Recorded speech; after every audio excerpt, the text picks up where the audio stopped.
Rewind your brain back to the days of school and remind yourself of that dreadful period post-handing in your coursework or taking an exam, where you waited to be graded, to have one of 3 words stamped onto your life forevermore: fail, pass, or merit. It was one thing to hope to pass, another to be sure of a top score. But for our Lange Söhne's Richard Lange Tourbillon pour le Mérite, there seems to be no wavering in its confidence. The German watchmaker has kindly let us have a look at one of these £200,000 watches to find out why. Looking to buy, sell, or exchange a premium watch? Visit Watchfinder, the pre-owned watch specialist.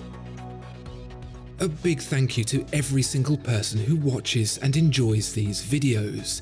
It really means a huge amount to us, and to me personally. Your subscription would be hugely appreciated. It helps more than you can know. Thank you. There aren't many watches that can boast a tourbillon. This gravity-busting sort of but not quite complication has been fighting the effects of space and time since 1795, straightening the geometry of our curving universe by working tirelessly to correct it. It literally bends time as it draws a circle over and over, encapsulating the entire escapement. That is, the mechanism used to make a watch beat evenly, second to second, and breaking it free of the geodesic path it would have otherwise been destined to travel. If that sounds impressive, that's because it is, particularly since it was first invented just a century after Sir Isaac Newton first had that run-in with an apple.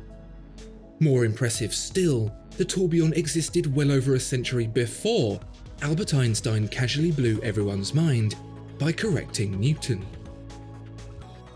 Seems then a device worth celebrating, and in the Richard Lange Tourbillon pour le Mérite, it's on full show through the dial, ably doing its worst to the laws of physics whilst driving the second hand for good measure. And if it's on show, it needs to be in its best dress. And that can be categorically stated as not just true, but blindingly so. It's not so much finished as it is completed. The tourbillon carriage alone, a swooping 2 fingers in the face of gravity, is a triumph of the human hand in not only beating a fundamental law of the universe, but doing it in style. But wait, what's this?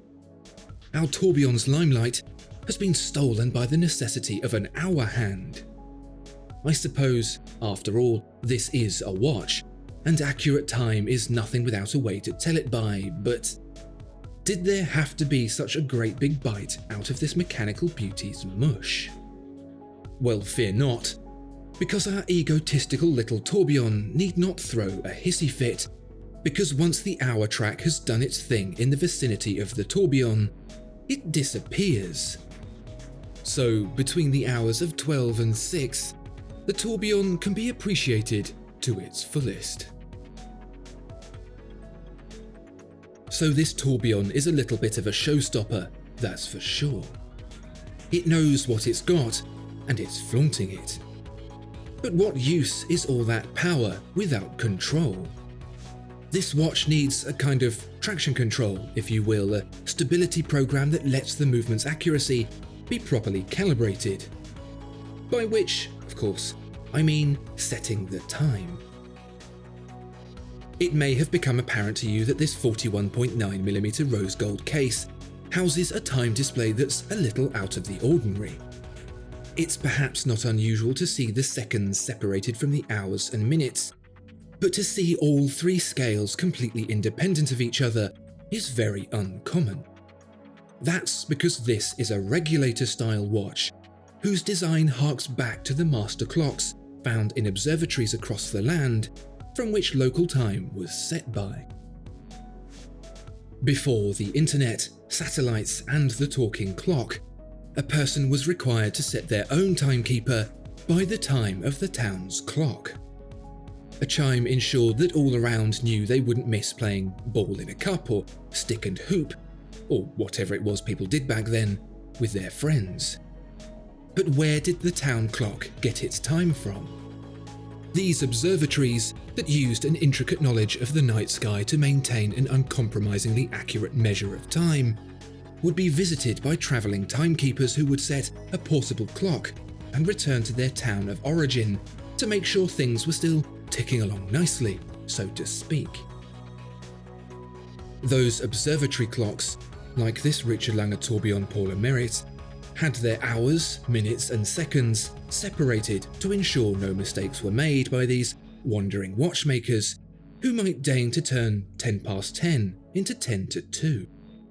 And to guarantee precision to the second, the portable clocks could hack, that is, stop dead, seconds included.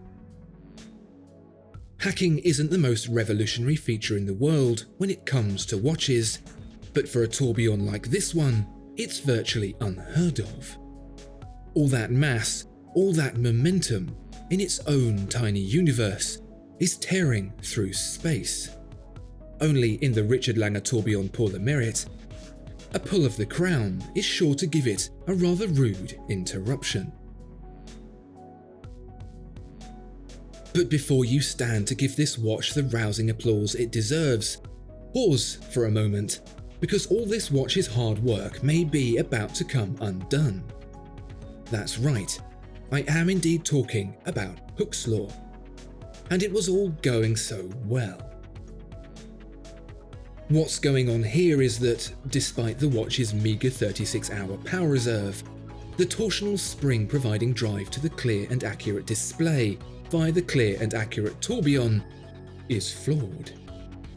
Within its elastic limit, that is, before it bends so far it won't go back again, the mainspring powering this watch can only provide a force linearly proportional to its displacement.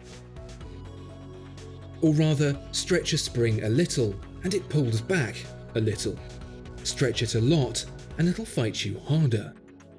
Although not stated by Hooke's law specifically, springs are, therefore, made of the same constituent stuff as teenagers.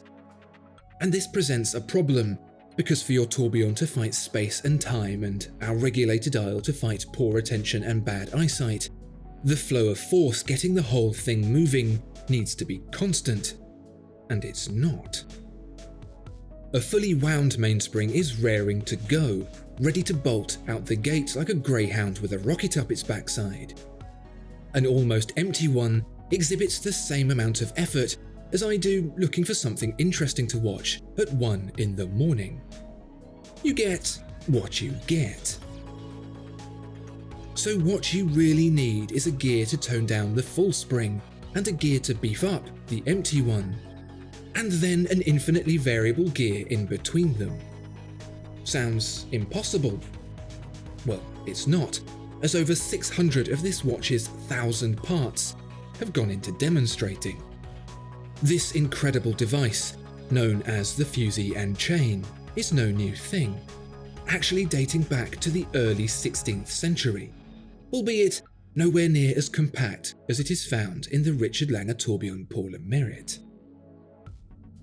It's a solution of such organic simplicity that it truly tips the scales for this watch's credibility, taking the force of the mainspring and transferring it through a conical spiral via a wrapped chain, allowing the gearing between the two to shift in a linear fashion identical to the springs, delivering even torque to the escapement from the first drop to the very last. It's watches like these that make the job of telling you all about them so enjoyable, and to be honest, so much easier. Not every watch can be like this, nor should they be, if only to make the ones that are that much more incredible. The Richard Lange Tourbillon pour le Mérite is a demonstration of true horological mastery and the preservation of centuries of learning and understanding into one tiny wrist-worn museum. It's definitely done its homework, for which I can quite confidently state it has earned that merit.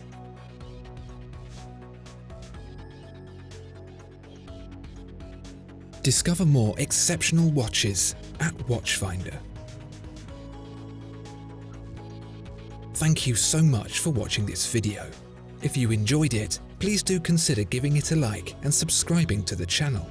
If there are any watches you'd like to see featured, please let us know in the comments below.